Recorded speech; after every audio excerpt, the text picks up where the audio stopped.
Hey, everybody. Today on the AgentXcel podcast, we have our guest, Missy Ellsworth. How are you, Missy? I'm good. Thank you. Good, good. Hey, I'm so glad that you jumped on. Just for the listeners to know, I do know Missy. Kind of our backstory is, Missy, I don't know if you remember the details of this, but remember that short sale era that we had? Yep, I did. I remember I was in a class and I think we were doing a CE class together.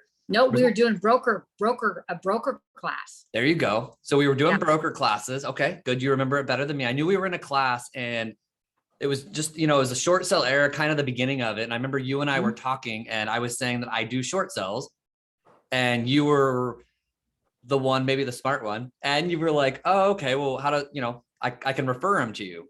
And I remember we went on probably a 3 or 4 year run where you would refer me your short sales. Yes, And absolutely.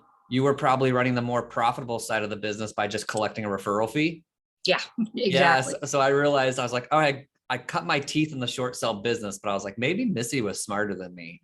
She just collected the referral fee. It was, I sold several short sales. I never listed one. It was just, I dealt with one, and it was the bank was so hard to work with. And I decided, I don't want to do this. So that's when you came along and that's why I kept referring you. Awesome. Well, thank you. I appreciate that because it really helped me grow my business. It really got me into the flow of how to transact more business, how to leverage business and hire people. So you were a big part of that. And I thank you for that. So what I want to do, Missy, is if you could just give the listener just kind of a backstory of, why did you get into real estate? What was it? And how your, business has grown over the years and what things look like now. Well, I moved to Arizona in 2000 and I went to work at a golf course, driving the beverage cart. And I didn't have to go to work full time right away. So that was a job in my community, driving the beer cart around the golf course. How fun could that be? And so that's where it started. And I ended up managing that restaurant and bar. And it was probably a very, very fun job, but the pay was not very good. So I knew I couldn't survive on that pay. So my choice was I was going to go to bartender school or real estate school. I'm not a late night person. I would never make any money at bartending. So I decided on real estate school. So that's how I picked it. And it was the perfect timing in the perfect place because I worked at a golf course for 3 years and did real estate on the side. So I had a great sphere of people that lived on the golf course that knew me. So it was a perfect storm. It was wonderful because so many people knew me and were willing to give me an opportunity. So that's how it started.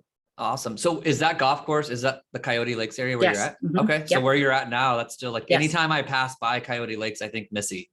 So Yeah. you've really established that. So, okay. So when you went to real estate school, how long did you stay working at the golf course and doing real estate before you made that full switch over full time to real estate? I did 3 years. I did 3 years of working at the golf course and then working on real estate. And my hours were great because I'd be in at 4:30 in the morning and I'd be done by noon. So I had the whole rest of the day to do real estate. So that it worked out really, really well. But in 2005, when the market was just going crazy, that's when I jumped off that ledge and gave up a salary and insurance and just went to do real estate full time. So, and it was scary. It was very scary. I think I went 6 months without anything. So it was very scary, but it worked out. I mean, it worked out really well. So when you say 6 months, was that after you went full time, it took you 6 months? Oh, yeah. wow. Yeah. Okay. And I don't remember now. I'm sure I had a couple listings that I was working on, but I didn't get anything new. And I was getting worried about, how am I going to support myself if I didn't get, a bunch of business fairly quickly. And I'd saved up 6 months. So I knew I could go for a while, but it took just a little while to get myself established and because I had a salary to always fall back on, and then I didn't have that anymore. But it took off 2005, 6, 7. I mean, it was just a great market. So it took off, well. It was a good time for me to do it. A little scary, but it worked great. So yeah, I went 3 years doing both. Okay. And so were you getting just all your business from really being at the restaurant and the golf course? I think the majority of my business was that. And I got to know so many people that came into golf and they were maybe seasonal winter people. So they were looking for a winter home and they knew I lived in the community. They golfed there. So it was perfect. So I kept in touch with as many people as I could. after I quit to let them know, hey, I'm doing real estate full time now. So yeah. So Missy, what did that look like? Because there's probably a lot of my listeners that they have jobs and they go through that uncertainty. I think yours was a little bit different because you almost had a job in the hub of the neighborhood where you work. Yeah. So maybe yours was a little bit different, but what do you think it's like for people who, have a job and they're doing real estate on the side? Like, what do you think the challenges they have and how they can overcome that? Well, I have an agent that I've worked with for a couple of years now. And that was, I mean, that it's hard. You want your real estate career to be your business. You want to put 100% into it. And it's scary to give all of that up, not knowing. And I was in my 40s. So, that was scary to be single, and I'm putting everything into a commission-based type career.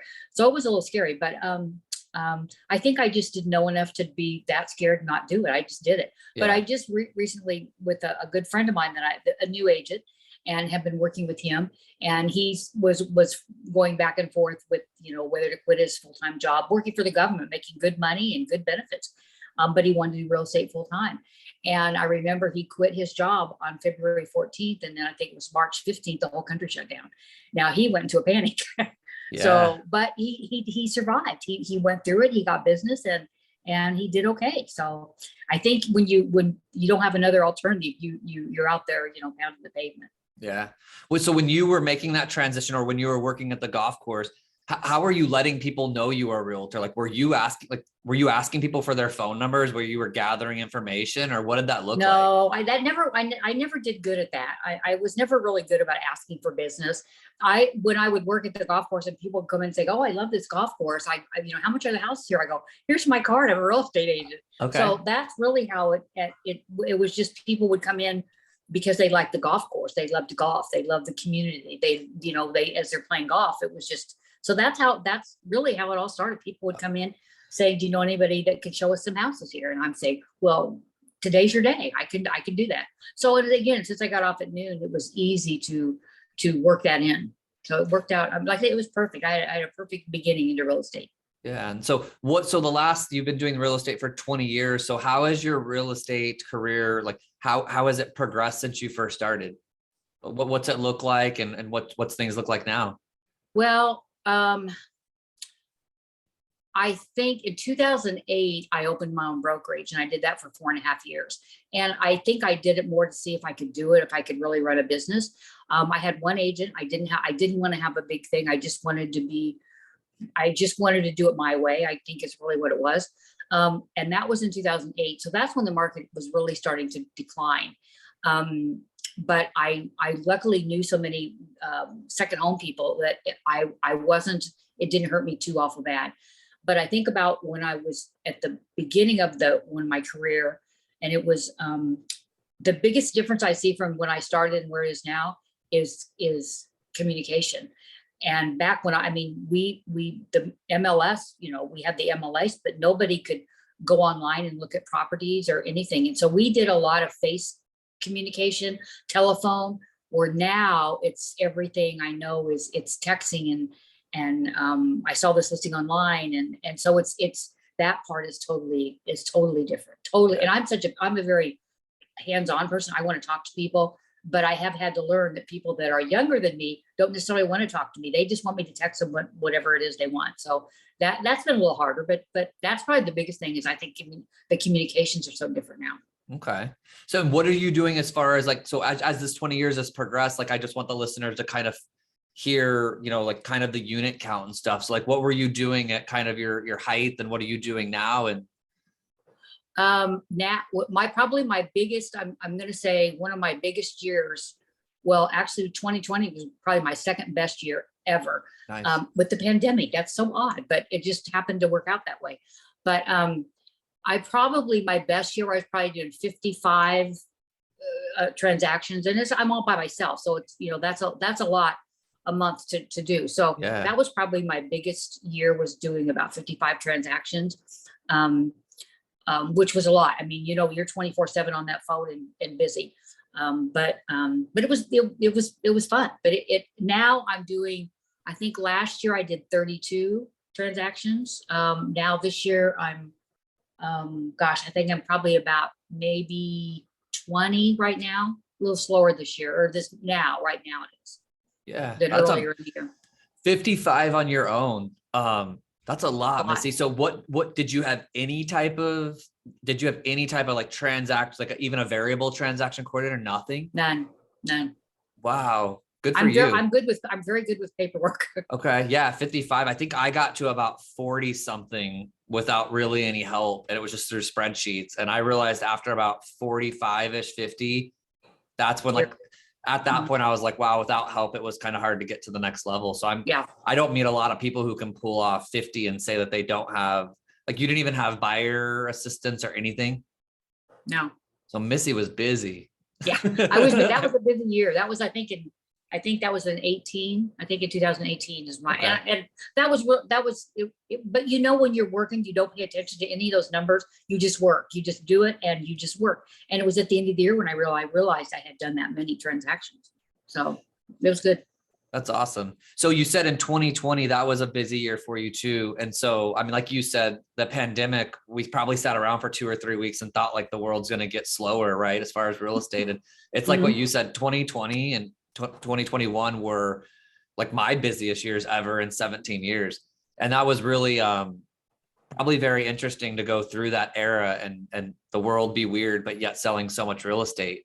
Well, but you know what the market with the difference is, and I mean, I tell a lot of people this, the difference in 2020 was my buyers were young. They were young buyers. Number one, they weren't scared of COVID. They had great jobs. So it really didn't affect them at all. They were out there. I mean, I was just amazed at all the people that were buying them. So yeah, it was, that was surprising to me. I would never, I think every agent I talked to in March or April of 2020 said, this is it, we're done. And it didn't happen. I remember, Missy, sitting at my kitchen table with my wife in March of 2020, and we were talking about whether or not we thought we were supposed to like stop showing homes, like just what are we supposed to do? And we actually talk about that because the market's kind of slowing down right now, right?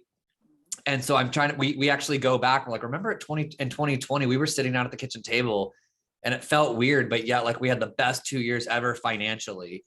And so it's sometimes like in those moments where things get weird for a minute, our brains go to these negative spots. And I'm like, that doesn't always mean that it's going to be bad. No, well, I tell this agent that I work with, everybody has to have a place to live. So, whether it's a rental or what, people are, I bought my first house in the mid 80s or late 80s with 13% interest. So the interest rates are higher than what we've been maybe accustomed to, but I have, I think 4 transactions right now, all with people with loans. And so it's really, they want a place to live. So it's fine. Yeah. You still got to live. So Missy, how do you get your business? I really, honestly, right now, I strictly work referrals. That's pretty much all I do. I just do referrals. Has it always been that way for the 20 years? Was there ever a time when you did different things? Yes, I did.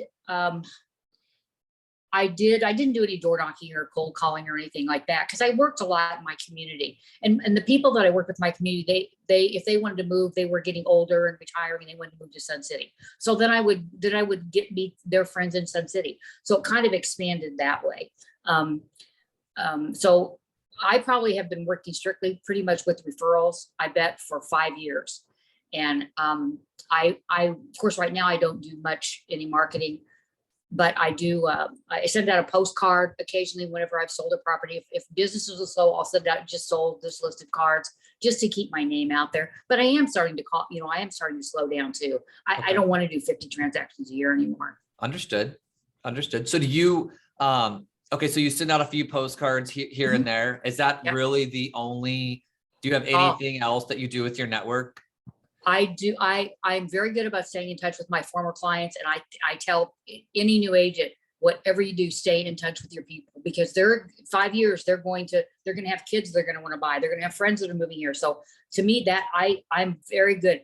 I'm very old school. I send out probably 400 calendars every year that I hand address. So, I mean, I started in August, but that is my one thing. And I have people still call me, are you sending out calendars this year? And, a lot of people throw them away, I'm sure, but it's my way of staying in touch at Christmas time.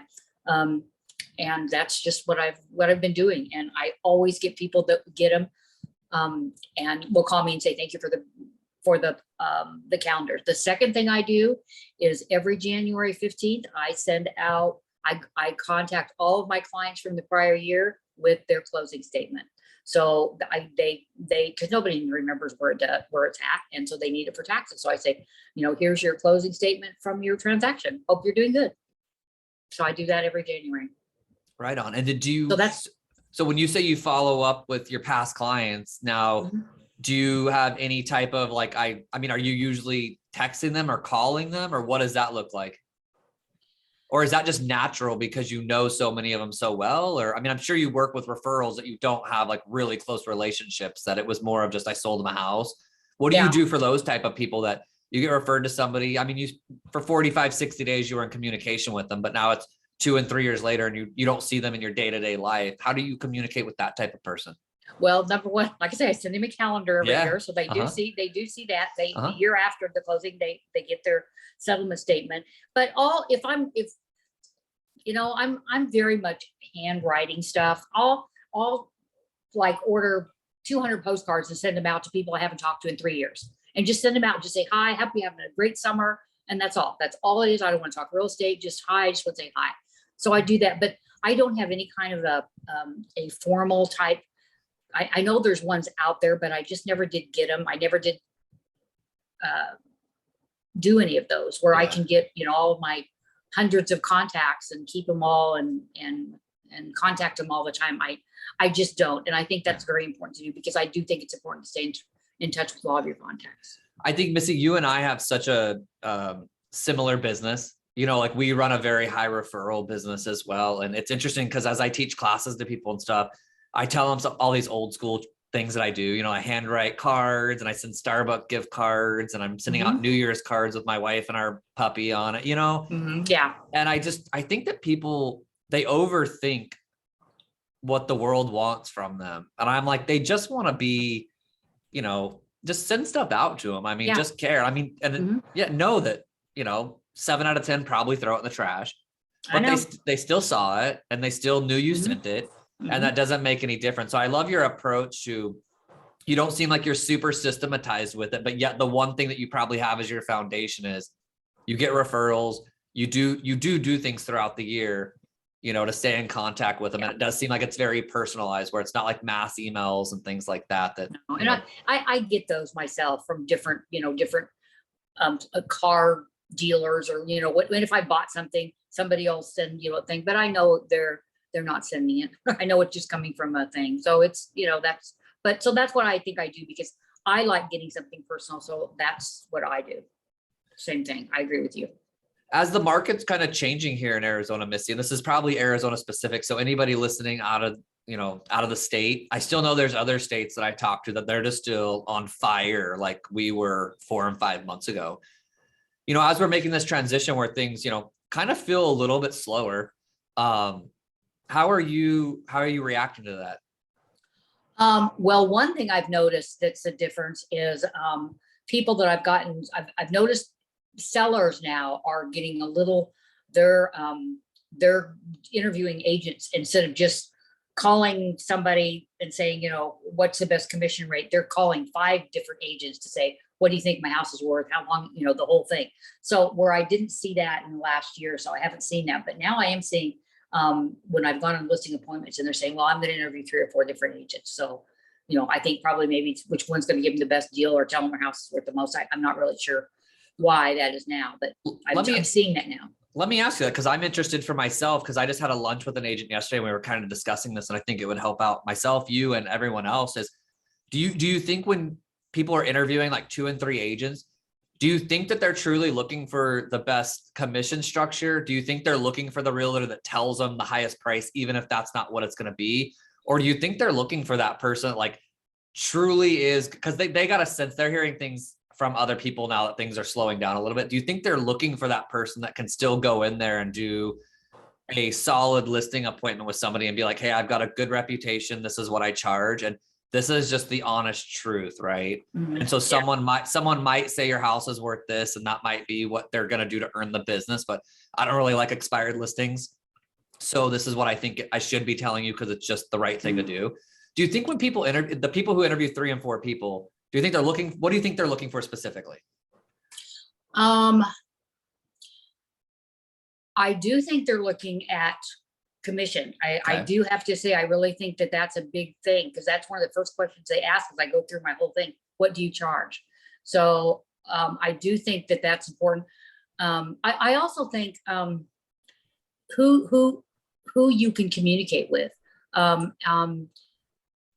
You know how you meet somebody and you like them, or you meet somebody and you don't. And so I don't think it matters if I tell them their house is worth 50,000 more than anybody else. If they don't like me, they don't like me, and they're not going to pick me. So, but I do think commission is really important right now on because of what they're asking. Well, that seems to me, what do you think my house is worth? So, and how much is it going to cost me to sell it? Okay. So I do think it is. I don't know that it's the primary thing, but I'm hearing that a lot now. What do you charge? Okay. How are you? So and they have even told me other agents will drop their commission. So okay. Yeah, understood. They do. So what do you, how are you prepping people in listing consultations now? Because like in the last 4 weeks, I've changed my whole entire consultation, as I'm sure any person who sits in a lot of them. How are you now handling listing consultations as far as, are you letting them know, like, do you do certain type of updates weekly, or what's your cadence that you tell them you're going to be, following up with them? Okay. What I do whenever I do a listing, any listing, number one, I set that particular client up on a subdivision email. Anytime there's a listing coming on the market, price change, under contract, sold, they get an update. So they know what the market's doing in their subdivision. They know what it's doing. So that part I don't, because it's automatic and they can have it at 3 o'clock in the morning. Okay. So that's the first thing I do. But when I go into an listing appointment and I let them know, this is what I do. Number one, I do professional pictures. If you have a unique property, golf course, on the wash, or whatever unique property, we're going to do drone photos. Because to me, everybody's looking online. Of course, we haven't done open houses for a while, but the couple I've done in the last even 6 weeks are very few people are coming to open house. So you can see everything online. So they're not, of course, the gas was up, so people weren't just driving around. So I think that's you've got to grab a buyer that's looking by clicking on that, by the pictures. To me, that's a huge thing. So anybody that just takes them with the camera anymore, I just think that's just not good. That's to me. So anyway, that's what I tell them, that here's, we do the professional pictures. If they like open houses, I'm glad to do an open house. It's totally up to them. I can do flyers. I like flyers in the flyer box because people that are driving by, or all the walkers and neighbors can get a flyer, and they can tell their friends. So you never know where your buyer's coming from. So I try to be as much out there as possible. And so what are you doing? Do you have any type of, outside of them getting updates on what's going on in their subdivision, do you have any type of cadence that you're talking to them about, as far as like, this is going to be our process? I mean, I know you and I are both we've been through this before, so I know we know what to do, but we're also still going through it again together. And it's, we haven't been doing this for the last 3 and 4 years. So I know we're just all moving right now and shifting, but are you telling them that you're going to be like, what's your talks about price reductions and stuff like that? Do you have conversations like that in the consultation, that you're like, this is what we would be doing? I do. And I list, even when the market was crazy and we were getting multiple offers, I always tell my sellers, list your property where it's probably going to appraise, where the market is showing it. We have the comps. All agents are going to have the same comps. It's not like they're going to pick out ones we don't know about. You're in a subdivision. There's only so many houses, and there's only so many houses sold. So this is where the properties are at right now, price wise. So maybe they're going to get $20,000 more, but don't price it up there. Let the buyers price it. Let the buyers move the price up, not you move the price up. Because then you're sitting there with no showings and don't know why. And then we got to come and say, let's drop the price because you're way too high. So we do have the conversation about price, not so much recently on price deductions, but at my last listing, I said, this is where I think it needs to be. But stuff is not selling in 24 hours like it was. And we're seeing, look at it in my subdivision alone. I've got 3 open door listings in my subdivision. And they're doing weekly drops. So I said, that is an indication when they're dropping $50,000, that's an indication of the market. So we need to be, we need to look at all of that. So I would definitely, if I had listings that were just sitting, I would definitely be having that conversations with my seller regularly to show them this, just because of what's going on with those particular companies that are they're dumping the properties right now. Yeah, because I think we're gonna go. I mean, I think we're at about 15,000 homes on the market right now in Arizona. And anybody listening from out of state, I think we've seen, Missy, how many were on the market at one time in Arizona? Like we've had like 50,000 before, right? Oh my gosh, 60,000. Yes. I think we've had, so I think we've had 50 or 60,000 at one time before. And then we got as low as I think almost like 3,000. And so now we're almost to 15,000, but we got to 15,000 in the last about 6 weeks. Yeah. So it's not really the amount of listings. That's still not a lot of listings for a huge city, for a huge area, I should say, but it's the velocity of it's going from 3,000 to 15,000 so fast. So I don't think 15,000 is really that many yet, but it's just how quickly we got there. And I don't think that's comfortable. What do you think? Because I'm just projecting, because I feel like this will probably air in the next 3 or 4 weeks. And I feel like we're going to be at 19 or 20,000 listings, and our listing appointments are going to start being, I think we're going to start holding listings for, 7, 8, 9, 10 weeks. I mean, I remember when I used to have listings for 3, 4, and 5 months, and that gets awkward because you're sitting in a position where I feel like really what solves all is, I mean, really what solves all in real estate, and it's sometimes hard to say as a realtor, but price. Yeah. It really solves all. And I think it's the realtors that can get the data in front of their clients and express it to their personality and, put it in front of them the right way. When it takes 2 and 3 months again to actually get an offer, what do you think your presentation is going to be like then? Well, we haven't had that for a while, so I haven't had to practice that lately. Okay. I'm like you. I know I had houses for months, and I didn't get it sold, so they went to another agent, and then I've had another buyer or seller come to me because their agent didn't get it sold. So it's a hard time because the seller, especially depending on the seller's motivation of why they want to sell and if they have to sell. So it is hard, but I'm with you. Prices, 100%. You got to be competitive. But I remember back in the market when it was declining, everybody was chasing the bottom. You'd have your whole subdivision would be at this price, and then in a week everybody dropped to $3,000. So you better get yours down because you're the highest one, and nobody's going to buy the highest priced one. So that's a hard thing to do. But now, see, this is the good thing about us, Chris. We've been in the business long enough that we've been through this, so we know what's gonna. Before, we had no clue. We really didn't know how it was gonna pan out for us. But now we have that experience of going through that market. Yeah, that's one thing I'm grateful for, that when things started to shift, I first thought, oh, I've been there before, right? Not in a long time, but I've been there before. More experience, easier for me to explain with experience now, and that I've been there before. And I think now what I'm doing, I've even started talking to some of my sellers, and I say, I remember when the transition happened, when I had a buyer and it took them 2 offers to get a house, and then it started taking 4 offers to get a house, and it was 9 offers to get a house. That feeling, it just got worse and worse for buyers. And so when I'm sitting at the kitchen table now, I'm letting my sellers know, like, that feeling that it was for buyers, it went from 2 offers, then it went to 4, and then 3 months later, it started taking 5 offers, and it was 8 offers, and it was 14 offers, and it was waive the appraisal. And then it was no appraisal. And then it was escalation clauses. We'll pay 200 over.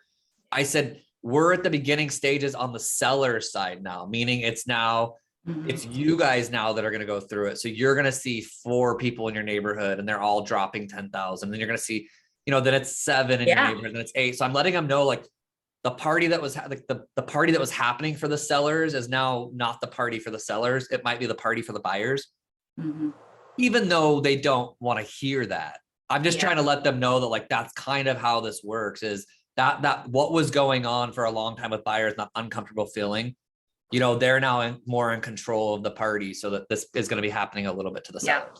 I 100% see exactly like that. Do you do like a formal listing consultation when they're there? Or are you more like me, where you shoot from the hip and you're just talking experience? Like, you just have like a quick sheet of comps in front of you and you shoot from the hip? It's probably, like I say, it's very old school. I want everything written down. I want to show them this. That's just kind of how I do things. I don't, I give them, I've done the same thing for a long time and it's worked very, very well for me. So that's why I keep doing, but I always, if I know the people, it's a whole lot different than if it's somebody I've not met. For I do a little bit more, probably a more professional listing when I don't know the people, and I know I need to make a very good impression, rather than somebody that I've sold 3 houses for them and they know me and they're gonna, they're good with pretty much whatever I say. Okay. So yes, I think I'm pretty much everything in right. I want it in front of them. I want a cost sheet. I want to show them exactly what it's going to cost them to sell that house, how long it took for their neighbors' houses to sell, and how it's changed in the last 6 weeks. Okay. So yeah. Yeah, you're a lot like me. I have a few formal things in there, but I've always, this is totally an opinion. So as people are listening, please note this is an opinion. It's not a fact, but I'm not really the whole like formal, like go through a presentation. I've always have the comps in my hand, like printed off from the MLS. And I usually have notes up top and I'm like, this is the 1 mile radius. And then I print another sheet off of the 3 mile radius. And I'm kind of going through and I'm like, hey, here's all the homes within your subdivision that are kind of like your house. Here's all the homes in a mile radius. Here's the 3 mile radius. And they can kind of just get a feel. And it's all very much paper form so that they can just see that I did the research and I've wrote it down and I have notes on there and I have like pluses and minus next to each listing of why this might be better or worse than your home. And I think that they like seeing that research, and because I like to do it that way as well, because I get to some people's houses and some people are just like super, super logical. They're just my accountants and my CPAs and the engineers. And I get to some people's houses and they're just all bubbly and they could care less about a number. And so I've always found I just go there with those neutral facts. And then I just gauge right there whether we're going to do a very animated presentation with them and have fun, or we're going to get just very down to the bottom line. Right. Yeah. And then you're right. Exactly. You never know until you get there. If you haven't met the people, you don't know until you get there what kind of people, because those engineers and architects and all those detail people, they're harder for me. They're just harder for me than the bubbly ones that don't care. Yeah. Those are good. You said you get a lot of referrals. So what does that look like when someone refers you business? Well, I just went on a referral listing on Monday. The next door neighbor to these people. I know nothing about them. I had not been in the house. The house was an original Sun City house, so I knew nothing about what had been done to the house, nothing other than driving by it. I knew nothing about the house. The neighbor referred me very much, and so I went in there with the same thing with my usual paperwork. And I like to have comparable houses and highlight like they've got paid for solar or things that they may not know about one of the comps in the neighborhood. Okay. I also like to go into the tax records and see the properties that may have transferred without ever going on MLS. So there may be there was one in this particular neighborhood that it wasn't a family. Well, I could have been family, but the name wasn't the same. So I figured it was just, I don't know what it was, but just to let people know some of the stuff that are going into the neighborhood that they may not have any idea of. So, but they told me after the whole thing that we went through, and we went through these listings they asked all kinds of questions. They were wonderful people. And it was a death. Their mother had passed away. And they told me at the end, my mom had an agent and we are going to talk to her as well. So and I appreciated that. And I said, you know what, you need to talk to 5 agents, whatever you feel best doing. This is what I think. And hopefully we're going to be, fairly competitive on what we think the property should be listed for. So yeah. I'm waiting to see the rest of the family's flying in today. So I'll know in a day or so. Okay. One so trick it's different. One trick tip that I learned that I do is before I go in, even though this doesn't matter, I've learned it matters, is always going on Zillow and seeing what they say it's worth. And I always go on Redfin and see what it's worth. And why I do that anymore is because, like I said, I don't actually care as far as that value for them to tell them what their home is worth. I almost know that almost everybody uses that as their trusted source. So I almost go there and I'm like, I know whether I'm going, I kind of know whether I'm going to be going uphill or downhill on this pricing. Right.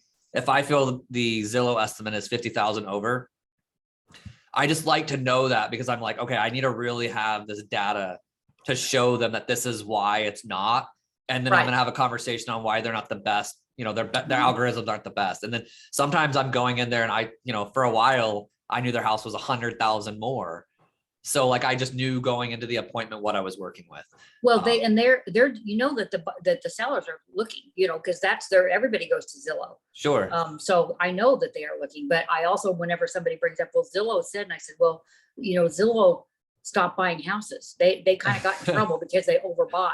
They overestimated what properties were worth. So be careful with Zillow. That's a good way to look at it, Missy. You're like, they just went out of business doing that. So do you really want to, do you want to trust them? That's a good way to put it. So when people refer you business, how do you treat them? Do you do anything for them, or just acknowledge them and say, just thank you so much? I'm a gift card person. I gotta go send a thank you note. I usually send a thank you note when they said that they referred me. And then once they close on the property, then I send them another gift card to go out to dinner or something like that. Okay. So yeah, I always do. I do. Yeah, I knew you did.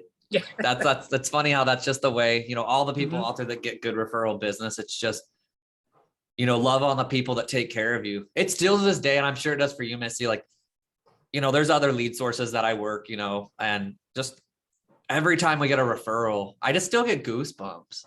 Cause I'm just like, man, like, this is so cool. There's so many agents out there that just can't get any business, you know? I know. And, you know, like you and I, it's just like, people just refer it to us all the time. And you're just so thankful. Well, and you are, and, you know, just like you say, you have that, you know, there's days when we don't want to do this anymore. It's hard and we have stuff go wrong. And, so there's just some days we just don't, but you know what, then we get that one where somebody said, thank you so much for doing this or doing that or whatever it is. And it does. This is why this is why I love my job. This is why. Yeah. So you're right. You get the good things, a lot more good things than bad things. Yeah. So with this year coming up, what are you looking forward to most just in real estate? You know, as I think I said to you earlier, is I'm at a really good place in my work, is that I'm steady, but I'm not swamped busy, which I prefer, because I can take more time with my clients. I can take more time with my family. I have 3 grandkids and they're growing up. So that's the best part about where I am in my career now. I'm looking, you know, I'm on Medicare now. So I'm looking towards ending, you know, my career probably in the next year. And I don't want to relicense again. So I've got a couple years until that, and then I'm done. But so I just wanted to just kind of really slow down is really kind of what I'm thinking, and just doing referrals of people that I really want to work with, I think, more than anything. Well, Missy, I thank you so much for jumping on today, the podcast. I really do. I've so respected you, just your energy that you've always had. And I know that we met in that class that one time for a reason. I do think it was a broker class. And what was funny is I never even went and took the broker test. You didn't? No, because it took me 5 or 6 times to pass the first test. And so then I was like, really, am I going to be my own broker? And I was like, no. So then I would have just been the associate broker. And then I'm like, I don't think my clients care. Yeah, and they then don't. But do you know what? I love trying stuff like that, because even on things that I don't fully execute like that, you realize there was a time and a place for it, meaning there's something out of it that you got.